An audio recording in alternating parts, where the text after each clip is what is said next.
Capítulo 4. Lazos olvidados.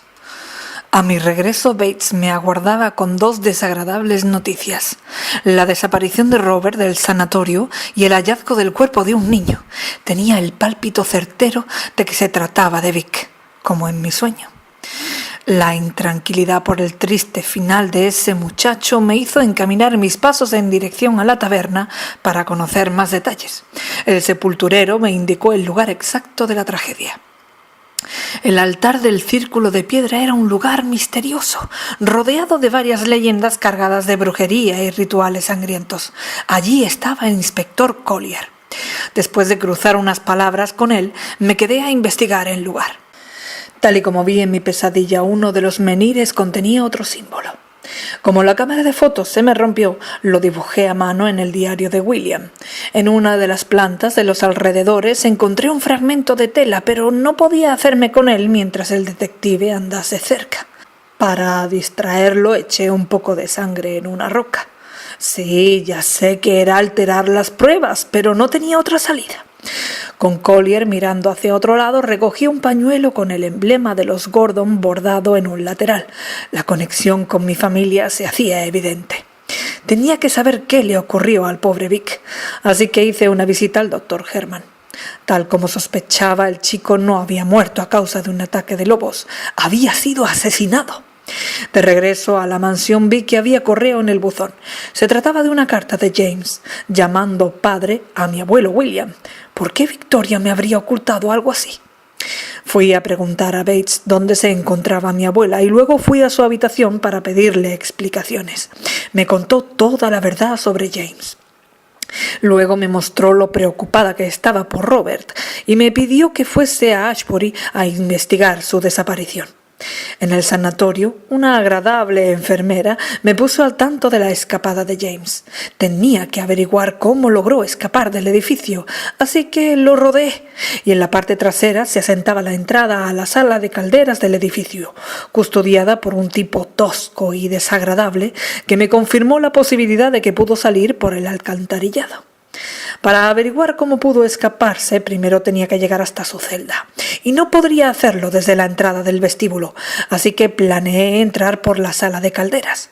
Primero tenía que deshacerme de ese bruto, y admirando la colección de cervezas de la entrada, le pregunté si la enfermera no le amonestaría por verlas allí. Al tipo le importaba 3 pepinos. Traté entonces de distraer a la enfermera y me metí en su despacho para birlarle un jarrón que tenía una extraña hendidura en su base. Saqué de mi cartera una moneda y con un par de movimientos logré sacar del jarrón la llave del armario de medicinas de la enfermera. Lo abrí y encontré un potente somnífero con el que planeé dejar cao al calderero.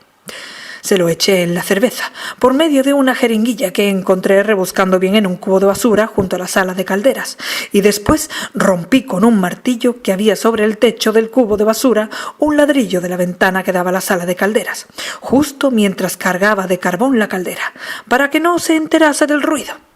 Quité la barra y tapé el termostato con el pañuelo que previamente había mojado en la fuente del vestíbulo. Seguramente con el aumento del calor le apetecería una cervecita bien fresca. Después de que se llevara la bebida, esperé un poco a que surtiese efecto y entré.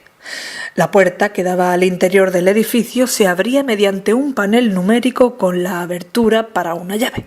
Del tablón que tenía en la sala recogí una llave pequeña que encajaba en el hueco y el número 1918 de uno de los carteles. Introduje la llave, medí el código y funcionó. Pero al cruzar casi me descubre el doctor de guardia. Para hacerlo salir de su posición, le eché un vistazo al horario de turnos del tablón y le pregunté a la enfermera si me podría prestar una lista de turnos. Me la dio gustosa. Esa lista me permitió conocer el nombre del doctor y así poder mandarlo lejos de su posición mediante el interfono. Una vez libre el pasillo, penetré en él y uno de los reclusos me descubrió. Aquel chiflado andaba triste porque había perdido al señor Bobby. Prometí encontrarlo, lo que fuera que sea. Cuando encontré la cabeza de trapo de un muñeco en la basura de fuera, supuse que se trataría de él, pero le faltaba el cuerpo. Suerte que rebuscando entre el carbón logré encontrarlo. No podía devolverle a su amigo partido en dos, así que saqué una hebra del cuerpo y cosí las dos partes usando como aguja uno de los alfileres del tablón. Y es que soy mañoso para todo, igual para un roto que para un descosido. Le pasé al señor Bobby por la reja a Ralph, y con ello logré que me contara que el doctor Smith tenía las llaves del cuarto de James, que era la puerta junto a su celda. Para poder hacerme con la llave tenía que ingeniármelas para aturdir al doctor, y lo conseguí preparándole una trampa con mucha chispa. Primero apagué la luz de la lámpara sobre la fuente y arranqué el cable que la unía al interruptor. Luego até el cable a la cerca de la ventana y coloqué la caja de música encendida para llamar su atención. La sorpresa fue chispeante. Por suerte no se achicharró del todo. De su bolsillo cogí el llavero de las celdas y con él abrí la puerta de la de James. Aquel cuchitril apestaba a perros muertos. No sé cómo logró sobrevivir James confinado en ese lugar. Los de Sanidad y el CSI hubieran disfrutado como críos en aquel nauseabundo cuarto. Al arrancar uno de los dibujos de la pared, descubrí un agujero por el cual James se comunicaba con Ralph. Charlé de Robert y de James con él, y me contó que los dos tuvieron una fuerte discusión la noche anterior a sus desapariciones. También me dijo que Robert les administraba medicinas experimentales de noche, las cuales no entraban en su tratamiento. ¿Qué clase de pruebas estaría llevando a cabo mi tío con estos pobres infelices? Luego me fijé en un lienzo con un antiguo faro pintado y lo recogí. Seguro que sería de utilidad. Escondido dentro del colchón encontré el diario de James. Tras leerlo, el doctor Smith me encerró en el cuarto acusándome de ser el cómplice de la fuga de James. Convencí a Ralph para que me contase cómo había logrado su compañero largarse de la celda, y me contó que bajo la cama había un túnel que desembocaba en la alcantarilla del exterior. Y así era. Regresé raudo a la mansión, y pensando que podía ser su lugar de escondite, le pregunté a Bates si conocía la existencia del edificio que pintó James en el lienzo. Me contó que era un viejo faro ubicado junto a un acantilado. Al llegar allí vi luz en su interior, señal de que iba bien encaminado. Debía andarme con cuidado porque con ese loco cualquiera sabía lo que podía pasarme. Por eso, haciendo acopio de valor, rodeé el faro.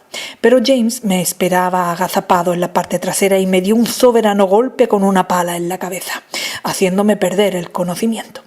Cuando desperté me vi atado de pies y manos, y James se afanaba en prepararme un buen agujero para mi reposo final.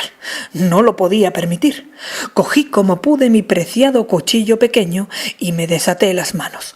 Luego, como sabía que no me daría tiempo de escapar, intenté persuadirle abriendo la caja de música, por aquello de que amansa a las fieras. Gracias al cielo funcionó. Ese pobre infeliz había pasado lo indecible. Logré que me contara, después de desahogarse, dónde había escondido la tercera llave sagrada, bajo la bodega del castillo. Volví al espejo negro, abrí la bodega con la llave colgada junto a la puerta y bajé. Para hallar la entrada probé a echar unas monedas en las rejillas de las alcantarillas hasta dar con la que no tenía el fondo negado de agua, y bajé por ella. Al fondo de la cloaca había una escalera de caracol que penetraba en un estanque inundado de agua nauseabunda. Para vaciarla, eché un vistazo a una maquinaria junto a una fuente que supuse regulaba el sistema del alcantarillado. Pero no pude manipularla, parecía faltarle piezas. Para volver a hacer que funcionase coloqué 2 ruedas dentadas. La primera la hallé junto a la fuente. La segunda fue algo más complicada de agarrar, ya que se hallaba flotando en el estanque. Para alcanzarla tuve que recoger una barra de hierro de una verja que había suelta e introducirla en un agujero de la pared, tras hacerla más delgada con una trituradora de la bodega. Con ello logré abrir la compuerta de agua. Después liberé la rueda que había sujeta con un candado, echándole el ácido que aún me quedaba, y la abrí, logrando así acercar la rueda dentada flotante. Por último la alcancé con una caña que improvisé usando la barra con un gancho y una cuerda que encontré colgados en el pozo de la bodega. Ahora sí, con las 2 ruedas dentadas colocadas, el mecanismo de desagüe funcionó. Una vez vacía la escalera, bajé y recogí un cofre pequeño del suelo que contenía la tercera llave sagrada. Antes de irme, eché un vistazo a un relieve en forma de estrella de la pared. Entre el aire enrarecido y todo lo que había vivido ese día me entró dolor de cabeza. Me tomé mi medicación y me acosté con la esperanza de no tener más pesadillas.